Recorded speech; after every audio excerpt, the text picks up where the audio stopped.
Pinirmahan ko ang mga papeles sa isang malamig na opisina ng abogado sa Makati. Sa ilalim ng matatalim na ilaw, tinapos ko ang lahat sa isang pirma.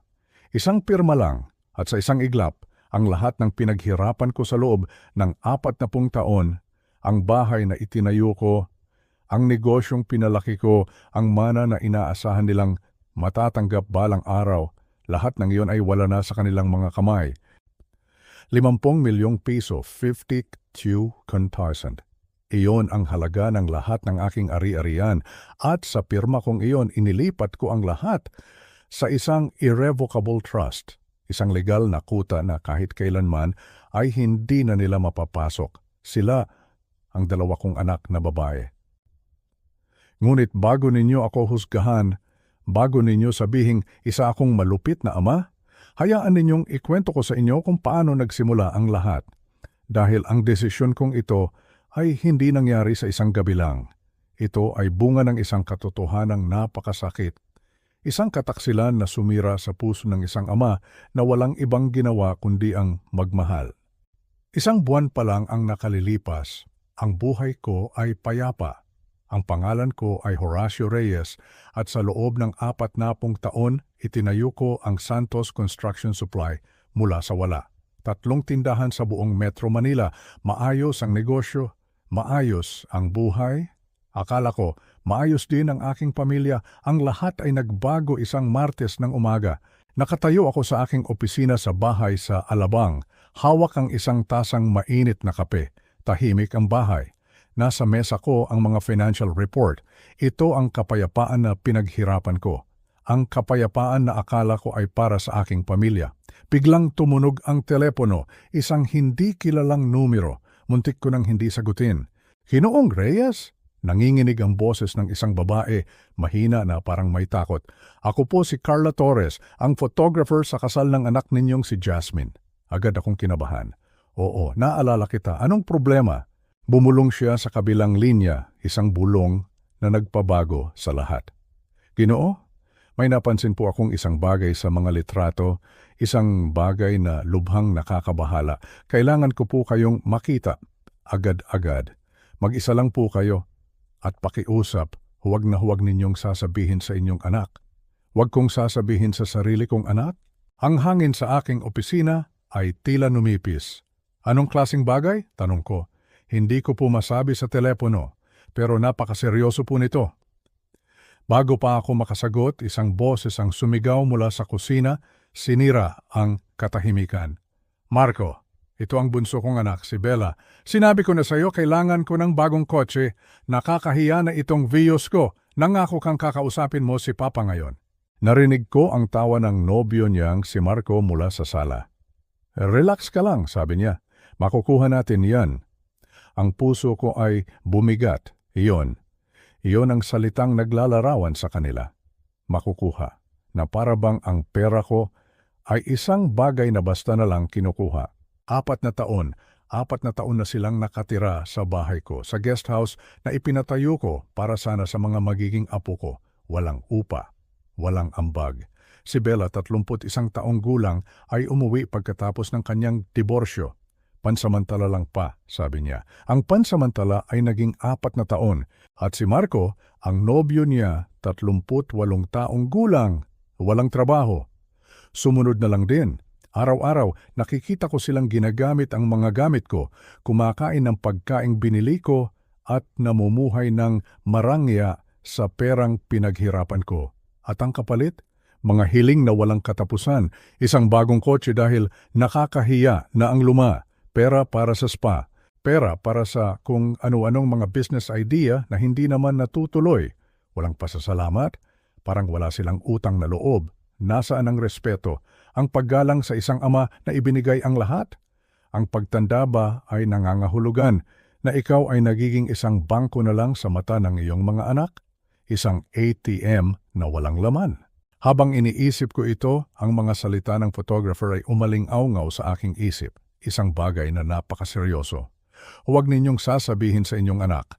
At sa sandaling iyon, naramdaman ko, may koneksyon ang tawag ng photographer at ang pag-uugali ng sarili kong mga anak. Hindi pa nila alam. Pero ang pagtawag na iyon ang gumising sa akin. Ang nagmulat sa aking mga mata sa katotohanan na ang pamilyang akala ko ay perpekto ay isang ilusyon lamang.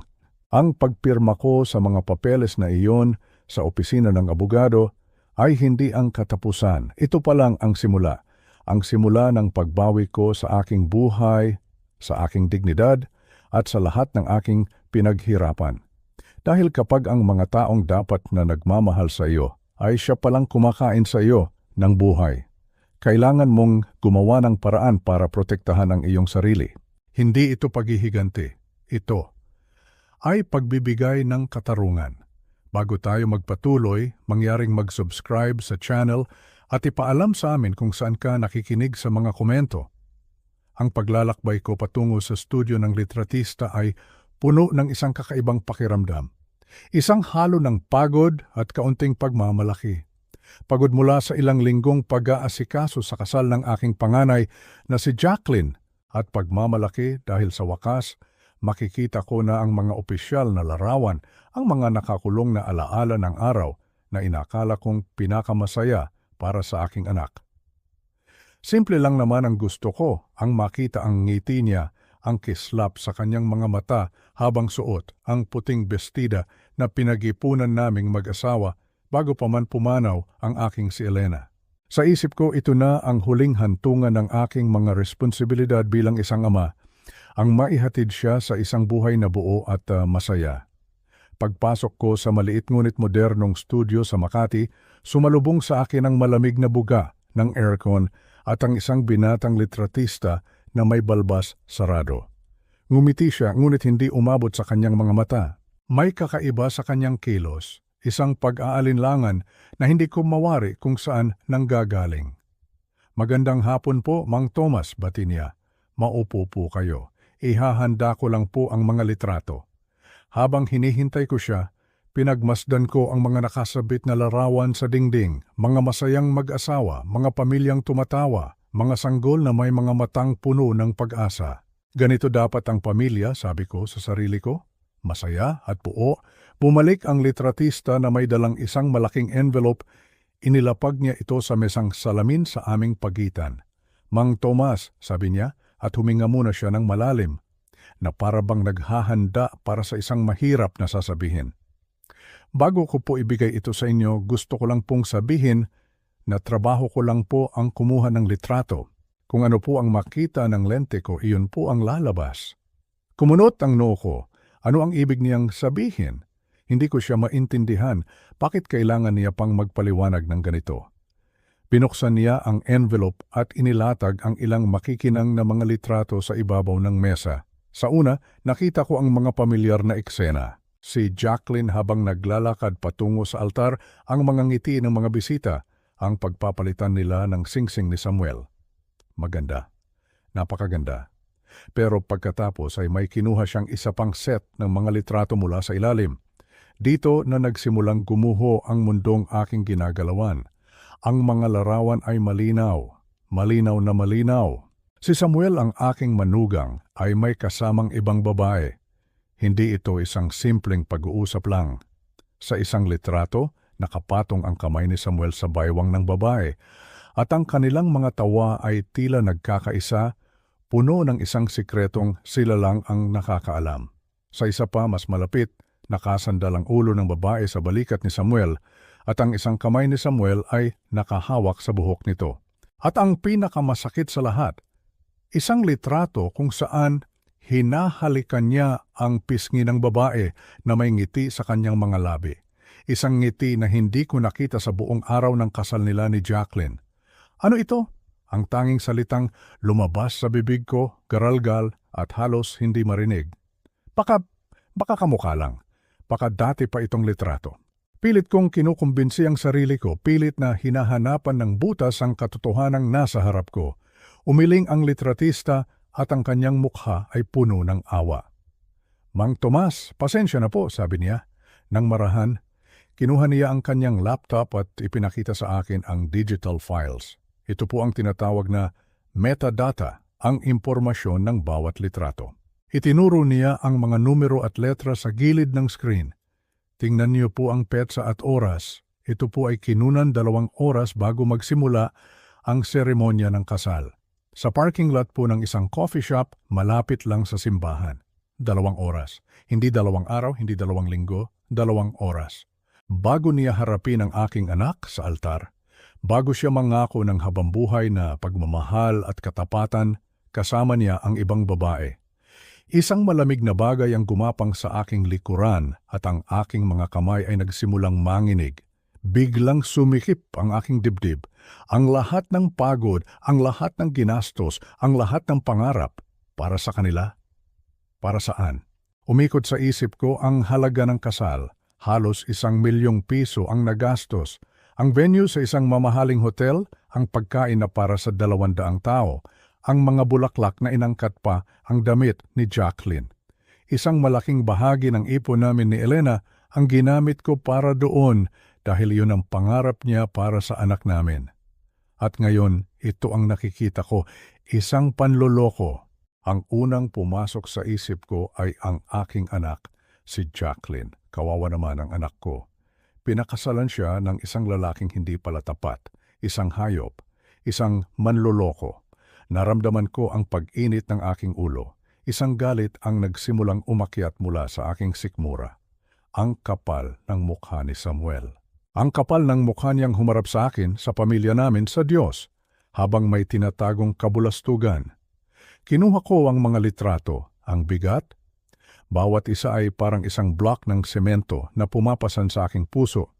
Tumayo ako, hindi na nagsalita pa. Ano pa ba ang sasabihin? Ang katotohanan ay naroon na. Nakalimbag sa makintab na papel, hindi maikakaila, hindi mababago. Naglakad ako palabas ng studio na parang isang zombie, tulala at bingi sa ingay ng syudad. Ang tanging naririnig ko ay ang paulit-ulit na tanong sa aking isipan. Bakit?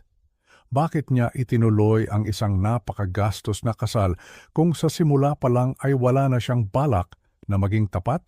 Ang tanong na iyon ay sumasama sa akin habang naglalakbay ako pauwi. Hindi ko alam na ang sagot na matutuklasan ko ay mas masakit at mas karima-rima pa kaysa sa mga larawang hawak ko.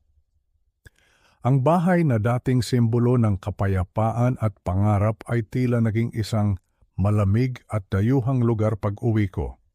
Ang bawat sulok ay nagpapaalala sa akin ng mga kasinungalingan.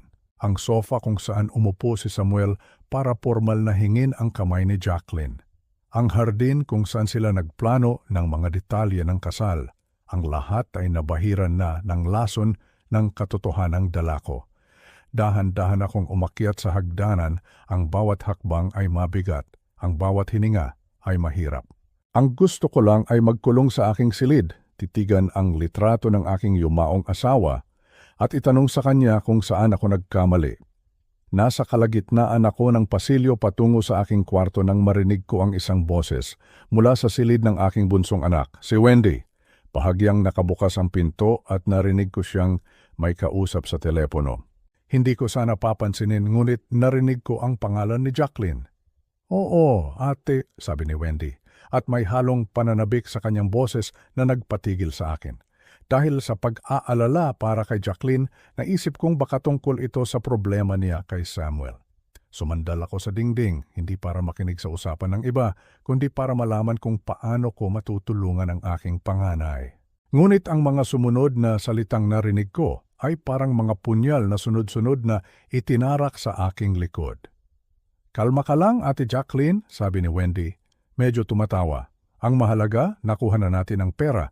Malaki-laki rin ang nalikom sa mga sobrang yon, Halos 2,000,000 din. Pwede na tayong magsimula. Pera? Anong pera? Ang pera mula sa kasal, ang mga regalo ng mga kaibigan at kamag-anak. Biglang nanuyo ang aking lalamunan. Nanatili akong tahimik. Pinipigilan ang aking paghinga. Si Samuel, pagpapatuloy ni Wendy, huwag kang mag-alala doon. Naghahanda na yon para sa divorce niyo kuno. Partida, nag-enjoy pa siya bago ang kasal, di ba? Sabi ko naman sa'yo, hayaan mo lang siya sa babae niya. Part yun ng usapan para may dahilan kaagad kayo. Divorce? Usapan? Babae? Ang mga salita ay parang mga piraso ng isang masalimuot na palaisipan na unti-unting nabubuo sa aking isipan at ang nabubuong larawan ay isang halimaw. Hindi biktima si Jacqueline. Siya ay kasabwat. Ang buong kasal, ang mga luha niya sa altar, ang mga pangako. Lahat ay isang malaking palabas.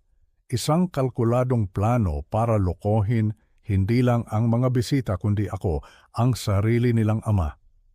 Hayaan mo na si Papa, sabi ni Wendy, at sa pagkakataong ito ang kanyang boses ay puno ng pagmamaliit na siyang pinakamasakit sa lahat. Matanda na yon, madali lang yan paikutan. Konting iyak-iyak mo lang diyan, ate, maniniwala na yun na ikaw ang biktima. Tapos hihingi ka ng pera para makapagsimula ulit. Simple. Hindi ko na napigilan ang sarili ko. Napasandal ako ng husto sa dingding at ang aking mga tuhod ay nanghina. Ang hangin ay tila naubos sa aking mga baga, ang aking mga anak, ang dalawang babaeng pinalaki ko, minahal at binigyan ng lahat. Ganito pala ang tingin nila sa akin, isang matandang madaling paikutin, isang bangko na walang laman kundi pera, isang kasangkapan para sa kanilang mga masasamang plano at hindi pa doon natapos.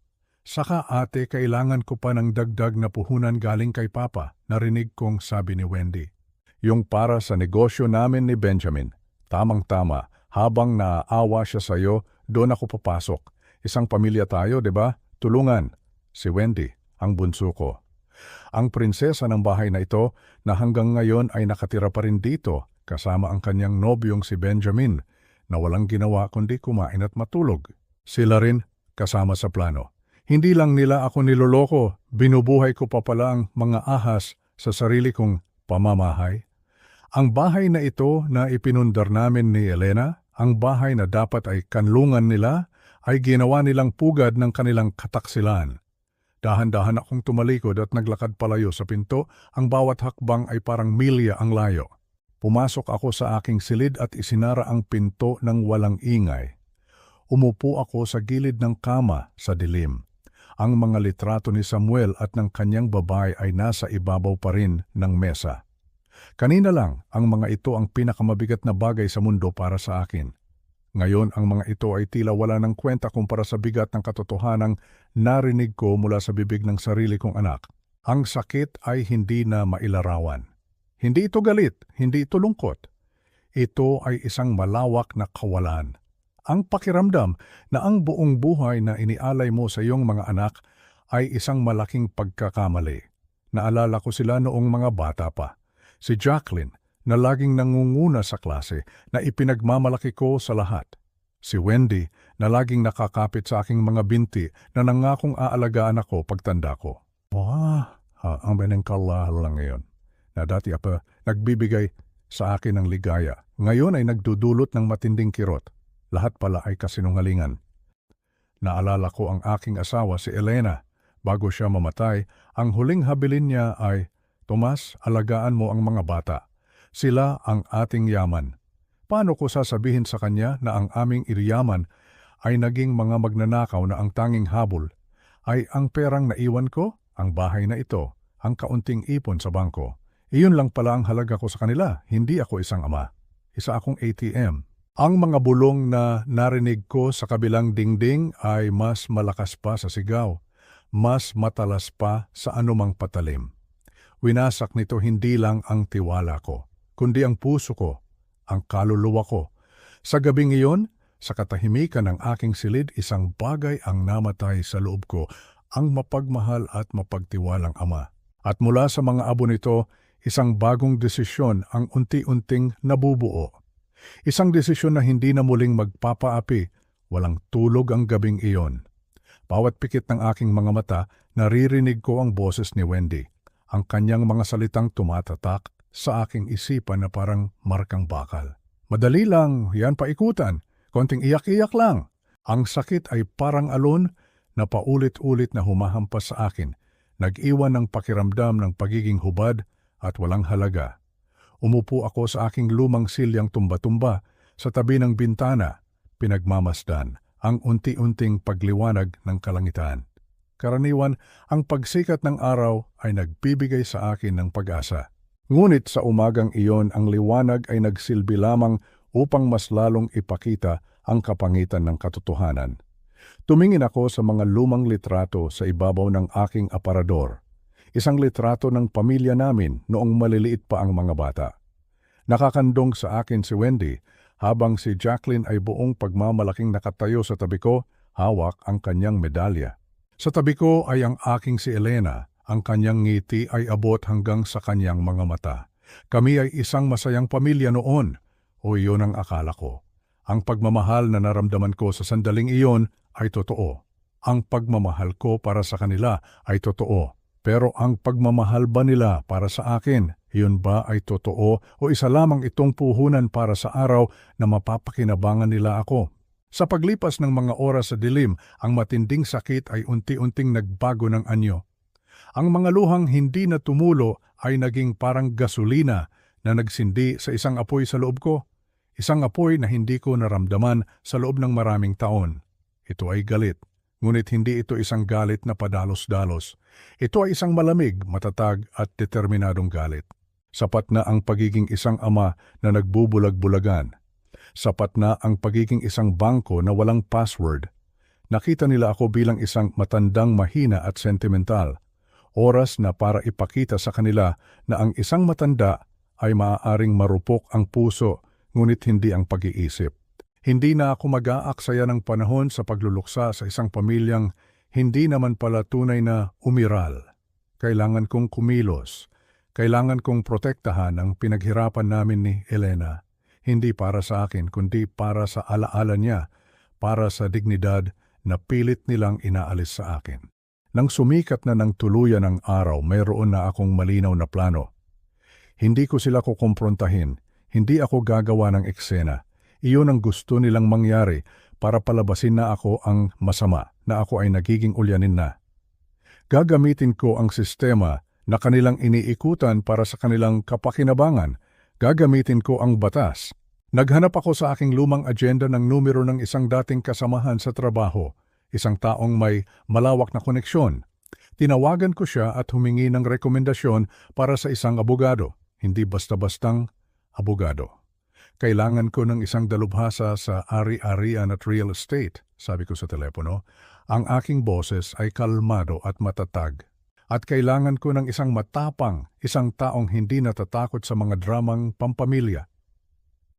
Ibinigay niya sa akin ang pangalan, Attorney Roberto Reyes. Kinabukasan, nagtungo ako sa opisina ni Attorney Reyes sa Ortigas. Ang kanyang opisina ay hindi magarbo, ngunit ito ay puno ng mga libro ng batas at may amoy ng lumang papel at kape. Si Attorney Reyes ay isang lalaking nasa mga 50 anyos, may matalas na mga mata at isang presensyang nagpapahiwatig ng kumpiyansa. Umupo ako sa tapat ng kanyang malaking lamesang gawa sa narra at inilatag ang lahat, walang paligoy-ligoy.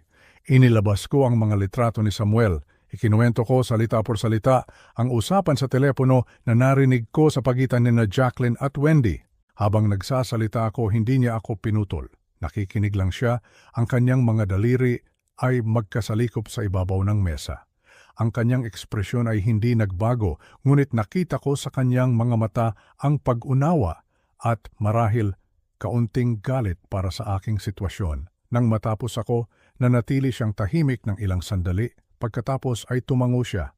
Mang Tomas, sabi niya sa isang boses na parehong propesyonal at may simpatiya, napakasakit ng inyong pinagdadaanan. At sa kasamaang palad, hindi po ito isang pambihirang kwento. Ang pera ay may kakayahang sirain kahit ang pinakamatibay na pamilya. Ano ang maaari kong gawin, attorney? Tanong ko. Ang bahay ay nakapangalan sa akin. Ngunit paano ko mapoprotektahan ang aking sarili at ang aking mga ari-arian mula sa sarili kong mga anak? Tumingin siya sa akin ng diretso. Mayroon tayong malinaw na mga hakbang na maaaring gawin. Una, tungkol sa inyong bunsong anak na si Wendy at sa kanyang nobyo na nakatira sa inyo. Dahil wala kayong formal na kasunduan sa upa, sila ay naninirahan diyan base sa inyong tolerance o pagpayag lamang. Anumang oras, maaari nating bawiin ang pagpayag na iyon. Magsisimula tayo sa pamamagitan ng pagpapadala ng isang formal na notice to vacate o liham ng pagpapaalis. Bibigyan natin sila ng 30 araw para lisanin ang inyong pamamahay. Ang ideya ng pagpapaalis sa sarili kong anak ay nagdulot ng kaunting kirot sa aking puso. Ngunit mabilis itong nawala nang maalala ko ang kanyang mga salita. Hindi niya ako tinuturing na ama, tinuturing niya akong isang kasangkapan. Pangalawa, at ito ang pinakamahalaga, pagpapatuloy ng abogado, kailangan nating protektahan ang lahat ng inyong ari-arian para sa hinaharap. Ang gagawin natin ay magtatatag ng isang irrevocable trust. Ipinaliwanag niya ito sa paraang maiintindihan ko. Ito ay parang paglikha ng isang bakal na baul. Ilalagay ko ang aking bahay, lupa at mga ipon sa loob ng baul na iyon. Ako ang magiging tagapamahala habang nabubuhay ako pa rin ang may control. Ngunit ang pagmamay-ari ay legal na maililipat sa trust. Ang ibig sabihin nito, hindi na ito basta-basta makukuha o maipipilit na ipamana sa aking mga anak pagdating ng araw. Hindi nila ito magagalaw, hindi nila ito maibebenta. Sa ganitong paraan, Mang Tomas, masisiguro natin na ang inyong pinaghirapan ay mapupunta sa kung saan nyo tunay na nais at hindi sa mga taong nais lamang kayong samantalahin. Habang ipinapaliwanag niya ang plano, isang pakiramdam ng kapangyarihan ang bumalik sa akin. Sa unang pagkakataon sa loob ng ilang araw, hindi na ako ang biktima. Mayroon na akong plano, mayroon na akong sandata, mayroon na akong kakampi. Ang sakit ay naroon pa rin, isang malalim na sugat na marahil ay hindi na kailanman maghihilom. Ngunit ngayon, mayroon na itong kasamang determinasyon. Tumayo ako at inilahad ang aking kamay. Gawin natin, attorney. Simulan natin sa lalong madaling panahon. Paglabas ko sa opisinang iyon, mas mataas ang aking noo. Ang bigat sa aking dibdib ay medyo gumaan, napalitan ng isang matibay na resolusyon. Ang laban ay nagsisimula pa lamang. Akala nila ay tapos na ang laro at sila na ang nanalo. Hindi nila alam ang matandang ito ay natututuring maglaro ng kanilang laro. At sa pagkakataong ito, ako ang gagawa ng unang hakbang.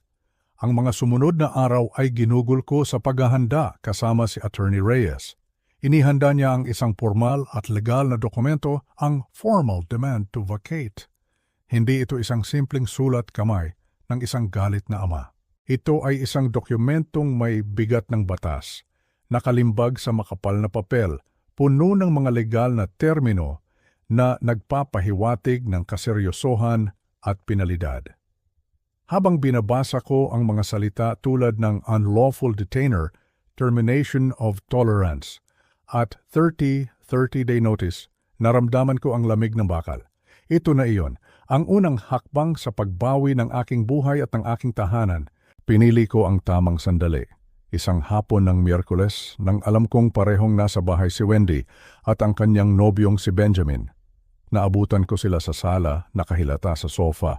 Ang mga paa ay nakapatong sa center table na minana ko pa sa aking mga magulang. Malakas ang tunog ng telebisyon at ang mga balat ng chichirya ay nakakalat sa kanilang paligid. Para silang mga hari at reyna sa isang kahariang hindi kanila, walang kamalay-malay sa bagyong malapit ng dumating. Sa isang iglap na wala ang anumang natitirang pag-aalinlangan sa aking puso. Ito ay hindi na pamamahay ng isang pamilya.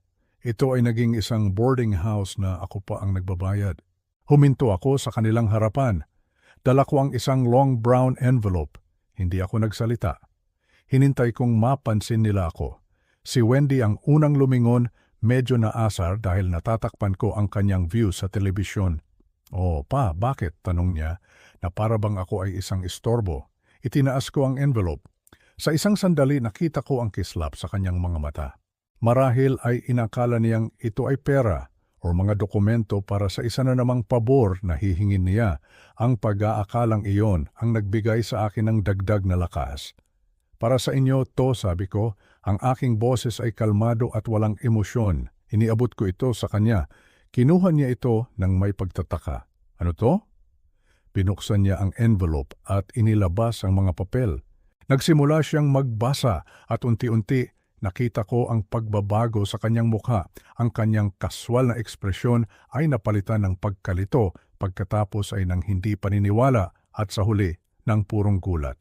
Si Benjamin, na kanina'y walang pakialam, ay napaupo ng tuwid at tiningnan ang papel na hawak ni Wendy. Ano to pa? Ulit ni Wendy. Ang kanyang boses ay nanginginig na ngayon. Notice to vacate? Pinapaalis mo kami sa sarili nating bahay? Tumangulang ako isang beses. Nagbibiro ka ba? Sabi niya at isang nerbyosong tawa ang kumawala sa kanya. Hindi magandang biro to pa, itigil mo na to. Si Benjamin ay tumayo. Tito, sabi niya, sinusubukang maging magalang, ngunit halata ang pagkabigla. Baka napagod lang po kayo. Magpahinga po muna kayo, pag-usapan natin ito ng maayos. Walang dapat pag-usapan, sagot ko matatag. Nakasulat na diyan ang lahat. Mayroon kayong 30 araw para mag-impake at umalis sa pamamahay ko. Dito na sumabog si Wendy. Ang kanyang pagkabigla ay naging galit. Tumayo siya at ang kanyang mukha ay namula. Hindi mo kami pwedeng paalisin. Anak mo ako. Pagkatapos ng lahat ng ginawa namin para sa'yo, ganito ang gagawin mo? Nawawala ka na ba sa sarili mo pa? Nagiging ulyanin ka na ba? Ang mga salitang iyon na dapat sana'y makasakit sa akin ay nagpatibay lamang sa aking desisyon. Lahat ng ginawa niyo para sa akin? Dito hindi ko na napigilan ng isang mapait na ngiti. Sabihin mo sa akin, Wendy, ano ba ang mga ginawa ninyo para sa akin? Natigilan siya. Walang maisagot. Dahil ang totoo, wala. Ang kanyang galit ay bumaling sa isang banta, ang huling baraha na akala niya ay kaya niyang gamitin laban sa akin. Kinuha niya ang kanyang telepono. Hindi pwede to. Tatawagan ko si Ate Jacqueline. Malalaman niya itong kabaliwan mo. Siya ang makakapagpatino sa'yo. At sa sandaling iyon, habang nanginginig ang kanyang mga kamay sa pagdial sa numero ng kanyang kapatid, naramdaman ko ang isang tahimik na tagumpay. Iyon na. Nahulog sila sa bitag. Akala nila ay tumatawag sila ng kakampi. Akala nila ay gagamitin nila ang panganay na anak laban sa isang nagkakamaling ama. Hindi nila alam na ang bawat salitang sasabihin nila sa teleponong iyon ay magiging kumpirmasyon lamang ng lahat ng kasamaang alam ko na. Ang kanilang pag-uusap ay magiging musika sa aking mga tainga, ang huling ebidensya ng kanilang pagkakasabuatan. Hindi na ako nagsalita pa, tinalikuran ko sila habang nagsisimula ng magsalita si Wendy sa telepono. Ang kanyang boses ay puno ng pagkukunwaring gulat at galit. Ate! Si Papa, baliw na yata. Pinapaalis kami sa bahay. Naglakad ako palayo, pabalik sa aking silid. Narinig ko ang kanilang mga nagpapanik na boses habang papalayo ako. Sa unang pagkakataon, ang bahay ay hindi napuno ng bigat ng kanilang mga kasinungalingan. Sa halip, ito ay napuno ng tunog ng kanilang pagkataranta, ang simula ng kanilang pagbagsak. Isinara ko ang pinto ng aking kwarto. Ang unang hakbang sa chessboard ay nagawa na. At ito ay ang aking tira. Ang matandang akala nila'y madaling paikutin ay nagdeklara na ng giyera. At sa giyerang ito, handa akong lumaban hanggang sa huli. Lumipas ang ilang araw na puno ng isang mabigat at hindi sinasambit na tensyon. Ang bahay na dati puno ng mga biruan at halakhak ay nabalot ng isang nakabibinging katahimikan. Si Wendy at ang kanyang nobyong si Benjamin ay parang mga dayuhan na gumagala sa loob ng sarili kong pamamahay. Ang kanilang mga kilos ay maingat ngunit puno ng pasaring. Bawat padabog na pagsasara ng pinto, bawat malakas na buntong hininga habang naghuhugas ng pinggan ay mga mensaheng ipinararating sa akin na ako ang kontrabida sa kwentong ito. Ngunit hindi ako nagpatinag. Bawat inis na ipinapakita nila ay nagsilbing gasolina sa aking determinasyon, isang paalala kung bakit kailangan kong gawin ang lahat ng ito. At tulad ng aking inaasahan, hindi nagtagal, dumating ang kanilang ganting salakay, hindi sa pamamagitan ng sigaw, kundi sa pamamagitan ng isang malambing at mapanlinlang na tawag sa telepono, si Jacqueline. Ang kanyang boses sa kabilang linya ay malumanay, puno ng isang peking pag-aalala na halos perpekto na sana kung hindi ko lang alam ang katotohanan. Papa, kamusta na po kayo? Tanong niya, na para bang wala siyang alam sa anumang nangyayari. Nabalitaan ko po kay Wendy ang nangyari. Baka po pagod lang kayo pa. Masyado na po kayong maraming iniisip. Naisip po namin ni Samuel para po maiba naman, maghapunan tayong lahat dito sa bahay sa darating na Sabado. isang family dinner po para makapag-usap tayo ng masinsinan at maayos. Isang family dinner. Pamilya. Ang salitang iyon ay parang lason na pumatak sa aking pandinig. Alam na alam ko kung ano ang ibig sabihin ng imbitasyong iyon. Hindi ito isang hapunan ng pagmamahalan o pagkakaunawaan. Ito ay isang pag-aambush. Isang maingat na inihandang entablado kung saan ako ang kanilang magiging pangunahing tauhan, ang matandang ama na wala na sa katinuan at kailangang tulungan. Plano nilang palibutan ako, gamitin ang kanilang pinagsama-samang lakas para gipitin ako sa isang sulok hanggang sa bumigay ako. Ngunit sa halip na tumanggi at bigyan sila ng dahilan para sabihing iniiwasan ko sila, isang ideya ang nabuo sa aking isipan. Kung gusto nila ng palabas, bibigyan ko sila ng isang palabas na hindi nila malilimutan. Kaya't sumagot ako, ang aking boses ay kalmado at payapa. Sige anak, magandang ideya yan. Matagal na rin tayong hindi nagsasama-sama. Dumating ang Sabado ng gabi.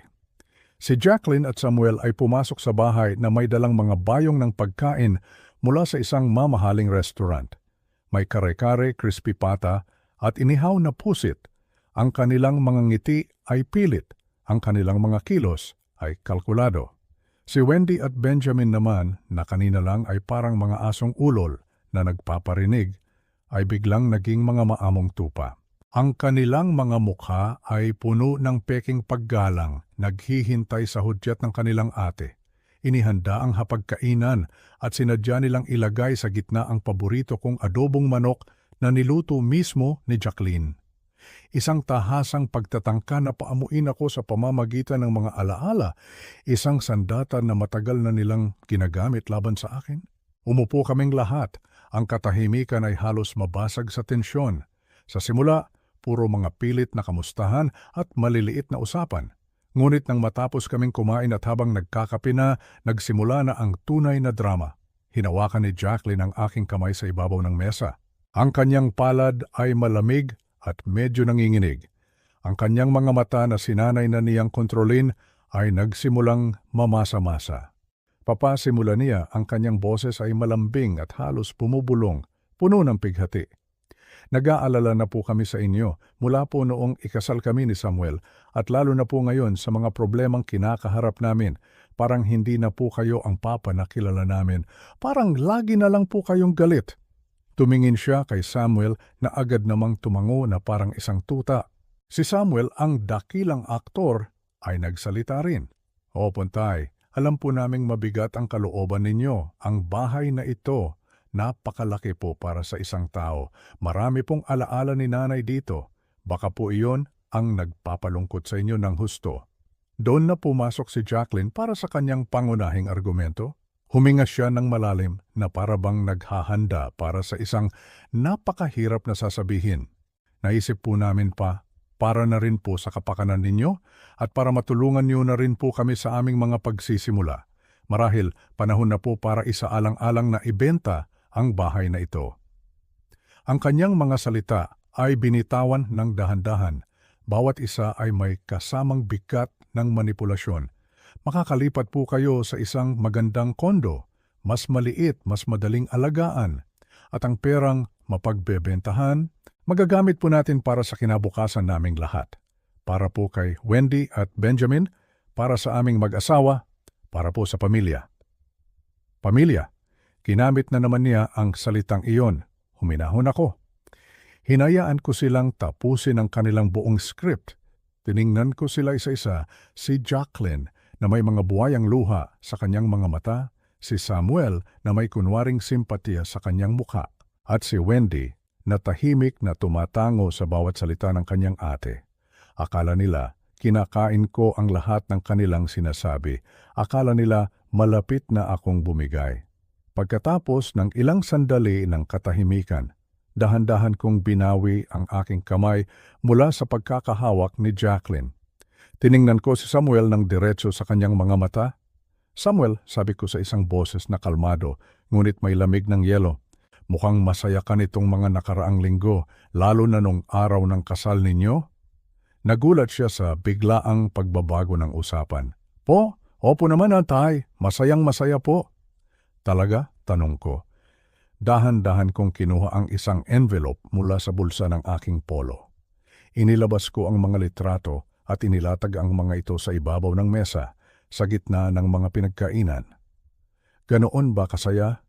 Ang katahimikan na sumunod ay mas matindi pa. Ang mga mata ng lahat ay napako sa mga makikinang na papel. Ang pagtawa ni Samuel kasama ang ibang babae. Ang paghawak niya sa baywang nito, ang halik. Nakita ko ang kulay na unti-unting nawawala sa mukha ni Samuel. Si Jacqueline ay napatingin sa mga litrato pagkatapos ay kay Samuel at pabalik ulit sa mga litrato. Ang kanyang bibig ay bahagyang nakabuka sa pagkabigla bago pa man sila makabawi. Bumaling naman ako sa aking 2 anak na babae. At kayong dalawa, sabi ko, ang aking tingin ay nagpapalipat-lipat kay Jacqueline at Wendy. Ang galing ninyong magplano. Ang galing ng inyong usapan sa telepono. Kalma ka lang ate. Ang mahalaga, nakuha na natin ang pera. Halos 2 milyon din. Pwede na tayong magsimula. Tama ba ang pagkakaalala ko sa sinabi mo, Wendy? Ang mukha ni Wendy ay namutla na parang papel. Si Jacqueline naman ay napatingin sa kanyang kapatid na may halong galit at pagtataka. Ang kanilang perpektong plano ay gumuho na sa kanilang harapan. At para sa huling pasabog, nagsalita ako muli.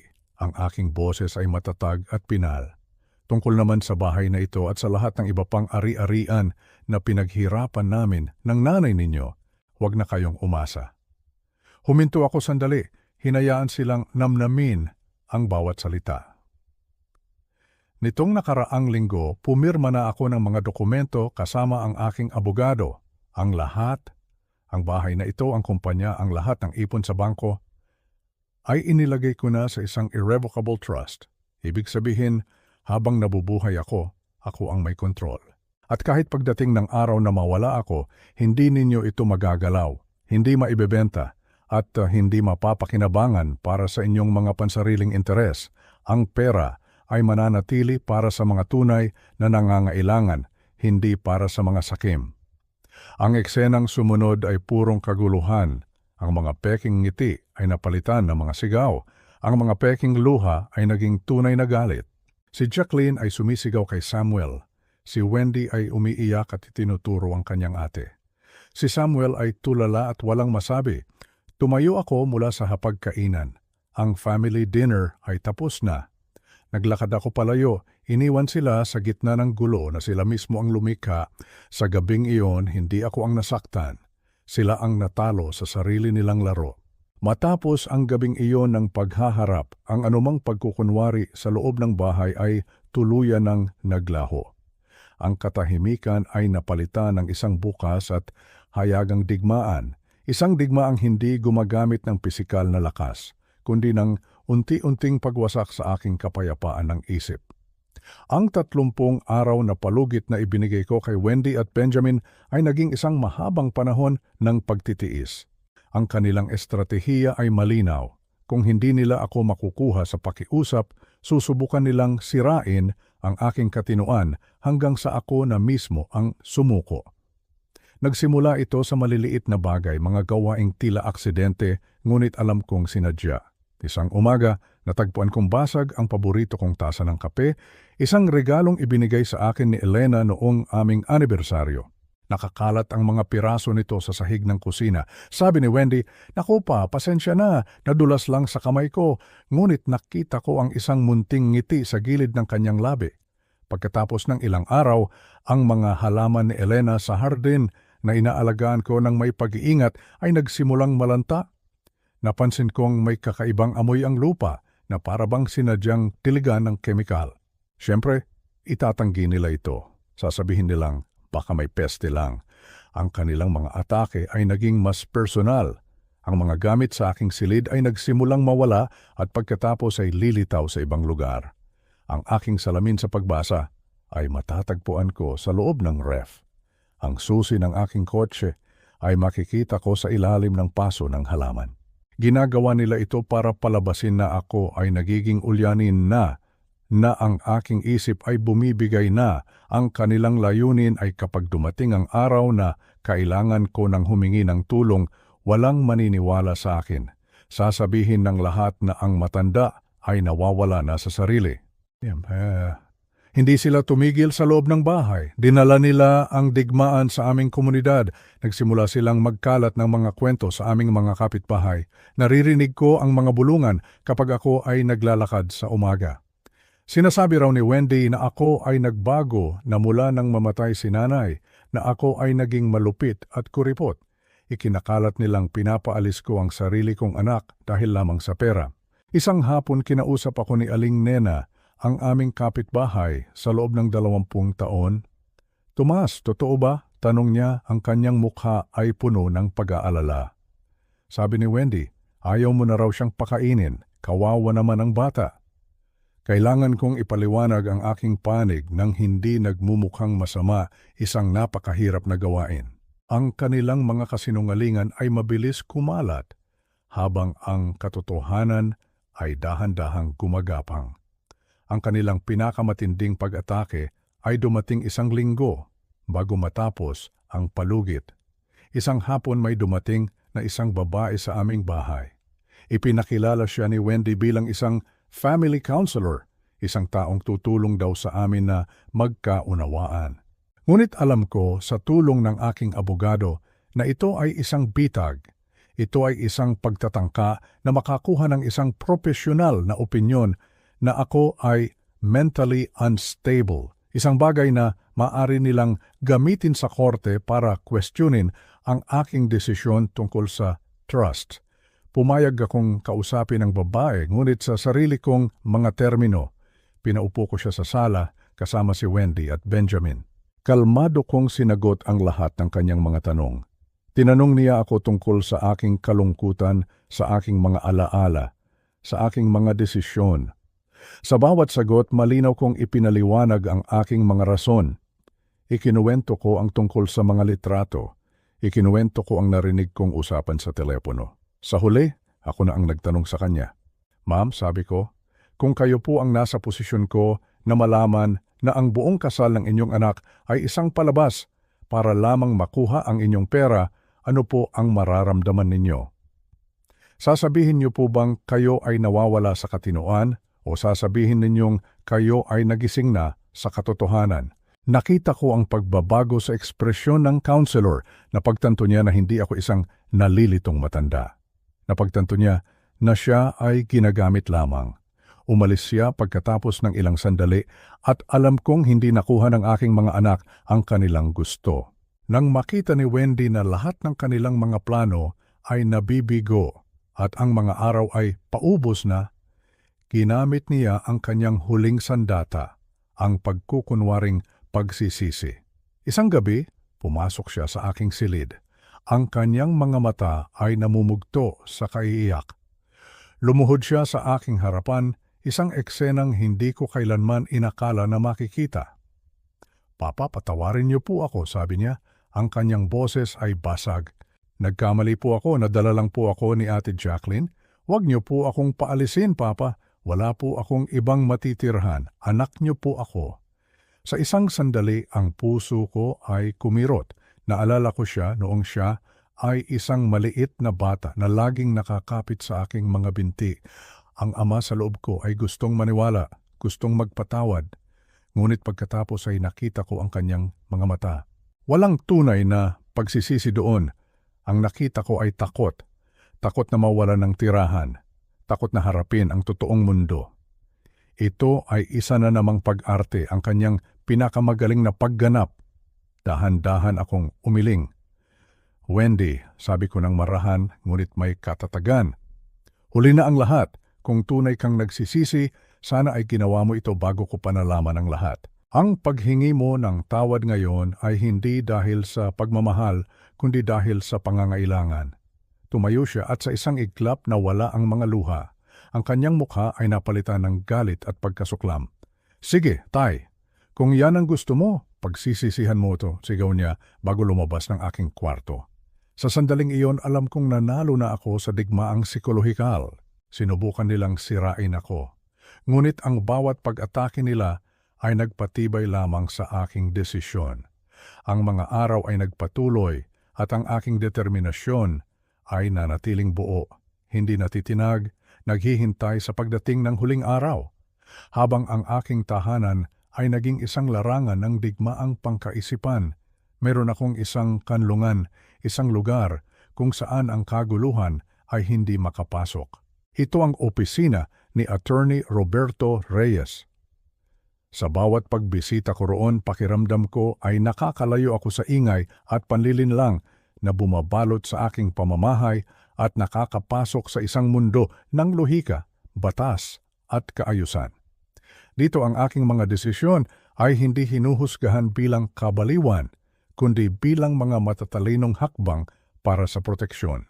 Dito ang aking sakit ay nauunawaan hindi bilang kahinaan kundi bilang isang makatarungang dahilan para kumilos. Ang proseso ng pagtatatag ng irrevocable trust ay masalimuot, ngunit si Attorney Reyes ay matiyagang ipinaliwanag sa akin ang bawat detalye. Hindi niya ako tinatrato na parang isang matandang walang alam. Sa halip, iginuhit niya ang mga diagram gumamit ng mga simpleng analohiya at sinigurong naiintindihan ko ang bawat implikasyon ng dokumentong aking pipirmahan.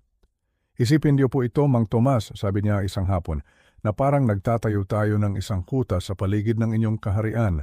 Ang kaharian ay ang lahat ng pinaghirapan ninyo. Ang kuta ay ang trust. Kapag naitayo na natin ang mga pader nito, kahit sino paman, kahit ang inyong sariling mga anak, ay hindi na makakapasok ng walang pahintulot. Ang paglilista ng mga ari-arian ang pinaka-emosyonal na bahagi para sa akin. Habang idinidikta ko kay Attorney Reyes ang bawat pag-aari, ang bawat isa ay may dalang isang alon ng mga alaala. Una, ang bahay. Hindi ito isang simpleng istruktura ng semento at kahoy. Ito ang lugar kung saan namin pinalaki ni Elena ang aming mga anak. Naalala ko ang pagpipinta namin ng pader ng kwarto ni Jacqueline ng kulay rosas. Naalala ko ang pagtatayo ko ng isang maliit na tree house sa likod bahay para kay Wendy. Ang bawat sulok ay may kwento. At habang idinidikta ko ang address nito para ilagay sa trust, pakiramdam ko ay hindi ko lang ito pinoprotektahan mula sa kanilang kasakiman, kundi pinoprotektahan ko rin ang mga alaalang iyon. Sunod, ang maliit na kumpanya ng trucking na sinimulan ko mula sa isang segunda manong truck. Naalala ko ang mga gabing walang tulog, ang mga long drive papuntang probinsya, ang pawis at pagod. Si Elena ang aking bookkeeper, ang aking tiga-cheer, ang aking partner sa lahat. Ang kumpanyang iyon ang bumuhay sa amin, ang nagpaaral sa aming mga anak. Ito ang simbolo ng aming pagsisikap. Ang paglalagay nito sa trust ay parang pagbibigay-pugay sa lahat ng sakripisyo namin. At sa huli, ang aming mga ipon sa bangko. Hindi kami maluho. Bawat piso ay pinag-isipan. Ang mga perang iyon ay para sana sa aming pagtanda, para sa mga apo na aming pinangarap. Ngayon, ang mga perang iyon ay kailangan kong protektahan mula sa mga anak na dapat sana aming pag-aalayan nito. Napakapait na kabalintunaan. Sa bawat dokumentong inihahanda, sa bawat papeles na aking sinusuri, nararamdaman ko ang unti-unting pagbabalik ng aking kontrol. Ang pakiramdam ng pagiging biktima ay napapalitan ng pakiramdam ng pagiging isang estratehista. Habang sila sa bahay ay nag-aaksaya ng kanilang lakas sa mga walang kabuluhang paninira, ako naman ay tahimik na nagtatayo ng aking mga depensa, pader sa pader, legal na probisyon sa legal na probisyon. Dumating ang araw ng pinal na pagpirma. Ang opisina ni Attorney Reyes ay tahimik, tanging ang ugong ng aircon ang maririnig. Ang mga dokumento ay nakalatag sa kanyang mesa, isang makapal na salansan ng mga papel na naglalaman ng aking buong buhay. Bago ko kinuha ang panulat, tumingin ako sa labas ng bintana. Ang mga gusali ng ortigas ay matatayog, mga simbolo ng katatagan. Sa sandaling iyon, naramdaman ko ang presensya ni Elena sa aking tabi, na parang bumubulong ng, "Tama yan, Thomas, ipaglaban mo ang para sa atin." Kinuha ko ang panulat. Ang bigat nito sa aking kamay ay parang bigat ng isang martilyo ng hukom. Isa-isang pinirmahan ko ang bawat pahina, kung saan kinakailangan ang aking lagda. Bawat kurbada ng aking pangalan ay isang deklarasyon ng kalayaan. Isang deklarasyon na ang aking buhay at ang aking pinaghirapan ay akin at ako lamang ang magpapasya kung ano ang mangyayari dito. Nang matapos ako at mailagay ang huling pirma, isang malalim na hininga ang aking pinakawalan. Isang hininga na tila naglabas ng lahat ng takot, lahat ng pag-aalinlangan at lahat ng sakit na kinimkim ko sa loob ng maraming linggo. Tapos na po, Mang Tomas, sabi ni Attorney Reyes, ang kanyang boses ay may halong paggalang. Ang kuta ay nakatayo na, ang inyong mga ari-arian ay ligtas na. Tumayo ako at kinamayan siya. Maraming salamat, Attorney. Hindi lamang mga ari-arian ang nailigtas ninyo, kundi pati na rin ang aking dignidad. Paglabas ko sa gusaling iyon, ang sikat ng araw ay tila mas maliwanag. Ang bigat sa aking mga balikat ay tuluyan ng nawala.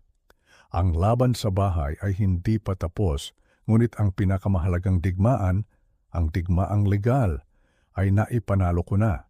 Umuwi ako sa bahay hindi na bilang isang matandang ama na kanilang inaapi, kundi bilang isang hari na bumabalik sa kanyang kaharian, isang kaharian na ngayon ay napapalibutan na ng isang hindi magigibang pader.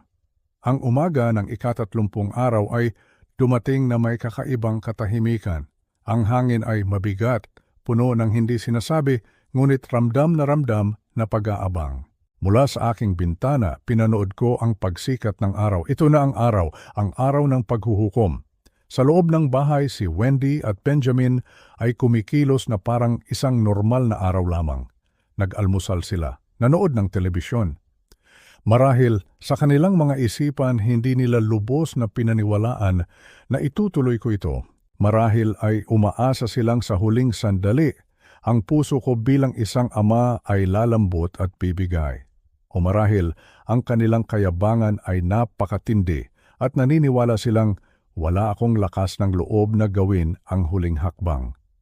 Ang kanilang pagwawalang bahala ang nagsilbing huling patunay na wala silang anumang pagsisisi.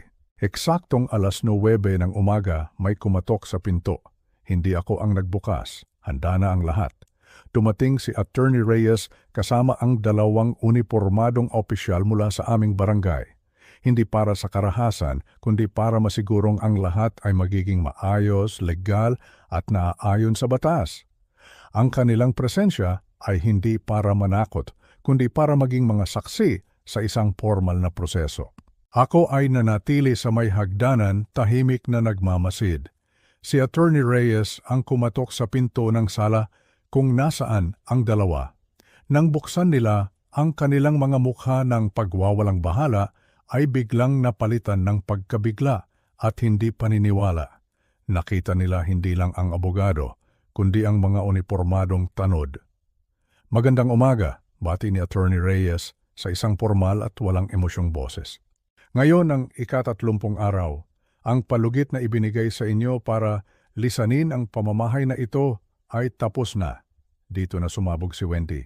Hindi kami aalis, sigaw niya. Ang kanyang boses ay matinis sa galit at takot. Wala kayong karapatan. Bahay din namin ito. Kalmadong ipinakita ng abogado ang kopya ng Notice to Vacate na may petsa kasama ang isang dokumentong nagpapatunay na natanggap nila ito. Mayroon po kayong karapatan noon habang kayo ay pinahihintulutan ng may-ari, paliwanag niya. Ngunit ang pahintulot na iyon ay legal ng binawi. Narito kami para ipatupad ang pag-alis ninyo sa mapayapang paraan. Si Benjamin ay sumubok ng ibang taktika, ang pagpapaawa. Sir, pakiusap po. Bigyan niyo pa kami ng ilang araw. Hindi pa po kami nakakahanap ng malilipatan. Ang isa sa mga opisyal ng barangay ang sumagot. Iyon po ay dapat ninyong ginawa sa loob ng 30 araw na ibinigay sa inyo, sabi niya, ng may autoridad. Ang utos sa amin ay malinaw, kailangan ninyong lisanin ang lugar ngayon din. Dito na nagsimula ang tunay na kaguluhan. Nagwala si Wendy, umiiyak at sumisigaw na ako ay isang demonyo, isang amang walang puso. Si Benjamin ay pabalik-balik na naglalakad, hawak ang kanyang ulo, hindi alam ang gagawin. Ang kanilang pag-aakalang sila ang may kontrol ay biglang naglaho. Meron kayong 2 oras, sabi ni Attorney Reyes tumingin sa kanyang relo. 2 oras para iligpit ang lahat ng inyong personal na damit, Sapatos, mga personal na kagamitan, walang kasangkapan. Walang anumang pag-aari ng bahay na ito. Pagkatapos ng 2 oras, ang mga pinto ay isasara at ipapalak. Ang sumunod na 2 oras ay isang palabas ng purong pagkataranta para silang mga langgam na binuhusan ng mainit na tubig. Nagmamadali silang kumuha ng mga maleta at garbage bags. Ang kanilang mga damit ay isinilid ng walang ayos. Ang kanilang mga mamahaling sapatos at gadgets ay inihagis sa mga kahon. Sa kanilang pagmamadali, nakita ko ang tunay na kulay ng kanilang buhay. Isang buhay na walang kahandaan. Isang buhay na umaasa lamang sa iba. Habang sila ay nag-iimpake, nanatili akong tahimik sa isang sulok, hindi nagsasalita, hindi kumikilos. Walang tagumpay sa aking puso, walang saya. Ang nararamdaman ko lamang ay isang malalim at mapait na kalungkutan. Ito ang aking mga anak o isa sa kanila na aking pinalaki at minahal. At ito ang kinahinatnan naming lahat, isang kinakailangang trahedya. Nang matapos ang 2 oras, ang kanilang mga gamit ay nakatambak sa labas ng gate. Si Wendy, sa kanyang huling akto ng pagsuway, ay humarap sa akin. Ang kanyang mga mata ay puno ng apoy. Sana mag-isa ka na lang dito hanggang sa mamatay ka. Sigaw niya, ang bawat salita ay isang punyal. Hindi ako sumagot. Tinitigan ko lang siya hanggang sa sila ay tuluyang tumalikod at naglakad palayo, hila-hila ang kanilang mga maleta. Nang maisara na ang gate at marinig ko ang pag-click ng lock, isang kakaibang pakiramdam ang bumalot sa akin. Ang bahay ay biglang naging napakatahimik, ngunit hindi ito ang mabigat na katahimikan ng mga nakaraang linggo.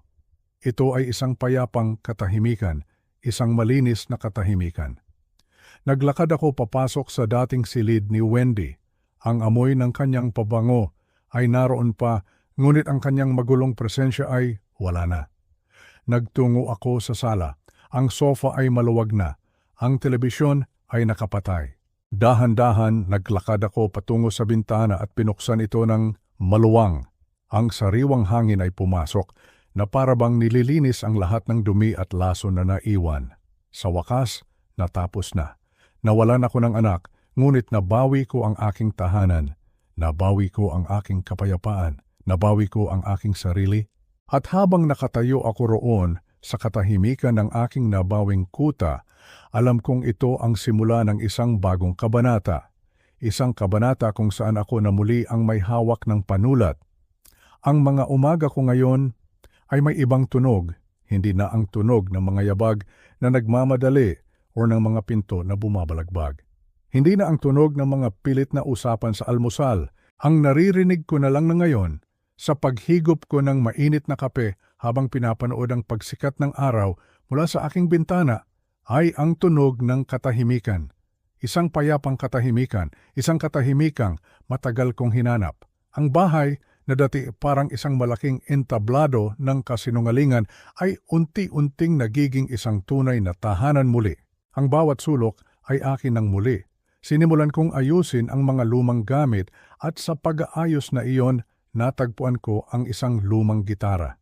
Isang gitara na binili ko para kay Elena noong mga bata pa kami, ngunit hindi ko na kailanman napag-aralang tugtugin. Ngayon, sa bawat hapon, inaaral ko ang mga chord. Mabiya akong singoder lirid warang buwan o batkal tunong maranigas sa trabaho at mga lalalahanin ay unti-unting lumalambot. Tiyang po mga unang tunog ay sintunado at nakakatawa, pero akin ang mga iyon, tunog ng aking sariling pagsisimula.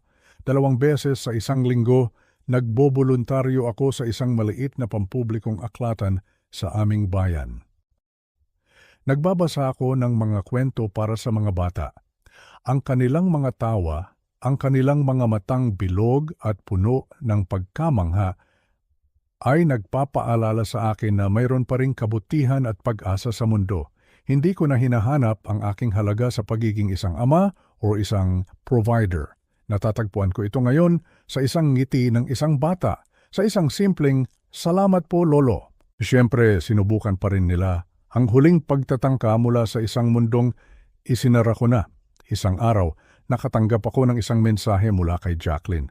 Puno ito ng mga salitang matatamis. "Papa, miss na po kita. Patawarin niyo na po kami." Mag-usap po tayo, ngunit ang mga salita, wala ng bigat. Para na lamang itong mga dahong tuyo na tinatangay ng hangin, pinura ko ang mensahe. Tumawag din si Samuel, ang dati kong manugang. Ang kanyang boses ay puno ng desperasyon. May alok daw siyang areglo, 1% raw mula sa anumang makukuha nila kung babawiin ko ang kaso.